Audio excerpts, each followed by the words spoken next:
Isang binatilyo ngayon ang nagiging inspirasyon dahil sa pagkawala ng kanyang kaliwang braso pababa hanggang kamay.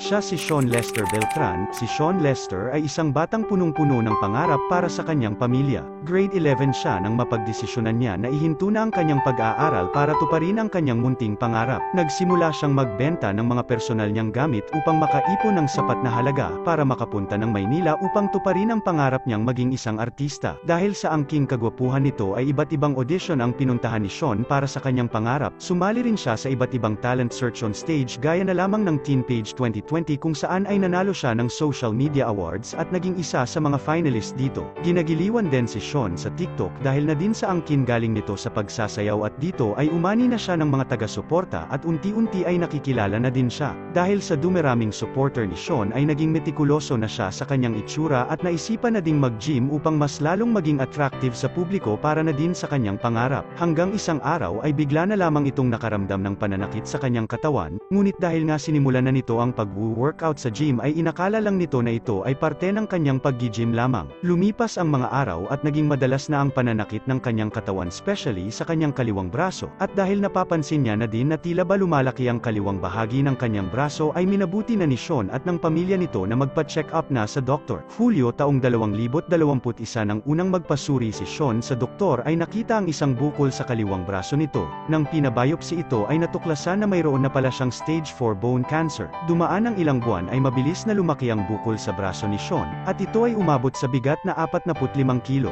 Dahil dito ay nagpasya na ang pamilya ni Sean na mag-undergo na ito ng surgery. Ngunit sa kasamaan palad ay hindi lamang ang bukol sa kaliwang braso ni Sean ang kailangang tanggalin, kundi ang buong kaliwang braso na mismo ni Sean pababa hanggang kaliwang kamay. Naging napakasakit nito para kay Sean, dahil naisip nito na papaano na ang pangarap niyang pag-aartista kung aalisin ang kanyang buong kaliwang braso at kamay. Ngunit pinili pa rin ni Sean na lumaban para na din sa kanyang pamilya at sarili, kaya napagdesisyonan na din ito na pumayag sa nasabing operasyon. Matapos ang matagumpay na operasyon sa pag-alis ng kaliwang braso at kamay ni Sean, ay imbes na malungkot ito sa kanyang sinapit ay matapang pa rin itong humarap sa publiko upang ipakita at maging inspirasyon sa mga katulad niyang cancer survivor, na sa kabila ng mga pinagdadaanan nila ay hindi sila dapat mawalan ng gana at pag-asa sa buhay. Sa ngayon, matapos ang matapang na pagharap ni Sean sa publiko ay mas lalo itong umani ng paghanga, dahilan upang mas lalong dumami ang kanyang supporter dahil sa ipinakikita nitong inspirasyon na kahit siya ay kulang na ng kaliwang braso ay hindi pa rin ito mapipigil ang isang Sean Lester Beltran sa pagbibigay ng kasiyahan at inspirasyon sa publiko. Sa kasalukuyan ay nananawagan muli si Sean Lester ng prayers para sa bagong hamon na kinakaharap nito, dahil sa bagong uploaded video nito sa TikTok ay isiniwalat ni Sean na nagkaroon siya ngayon ng lymphoma stage 4B, lung cancer, at pinaghahandaan ng kanyang katawan ang nalalapit niyang isa na namang major surgery. So yun po mga ka-inspiration, siguro kailangan nyo na pong malaman na kaya po ako nag-chemotherapy. Siguro yung mga nakaraan, di ko naman kasi pinapakita na ipinagdadaanan ako, pero lagi lang kasi akong positive guys. Pero ngayon siguro sabihin ko na meron po akong bagong sakit na hindi na po siya bone cancer. Hindi na po bone cancer yung sakit ko. Dahil meron na pong bagong sakit na kumapit po sa akin sa may lungs ko po.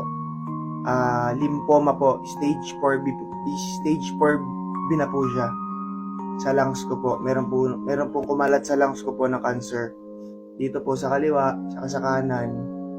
Kaya po meron po ako isang malaking pagsubok na pagdaraanan. Meron po akong major surgery, pagkabila po yan, bubuksan po. Kaya po yan, kung nakikita nyo naman po na hindi ko naman po talaga pinapakita na talagang nanghihina or nalulungkot, pero positive lang po ako sa lahat ng mga vlogs, lahat ng mga TikTok ko, talagang positive lang ako kasi ayoko nung ipakita na talagang nalulungkot ako sa paparating na yun, pero wala. Talagang kaya ko naman siya guys, positive pa rin naman, pero paghahandaan ko siya sa laban na to. So yun, sa mga sumusuporta dyan, maraming salamat po, at samahan niyo po ako sa laban na to, at alam kong kayang-kaya ko to guys, di ba? Kayang-kaya natin yan. At so yun lang, dahil alam nyo na, samahan niyo ako sa laban na to hanggang dulo, at patuloy nyo pa rin ako suportahan. So yun, maraming salamat. At ang bagong sakit ko po, hindi na po osteosarcoma stage 4. Ang bagong sakit ko po ay lymphoma stage 4B na po ang aking sakit sa lungs po. So yun mga ka-inspiration, dahil nalaman nyo, pagdasal nyo po ako at yun. Basta yun guys, thank you sa inyo. God bless po sa inyo lahat. Laban lang tayo guys.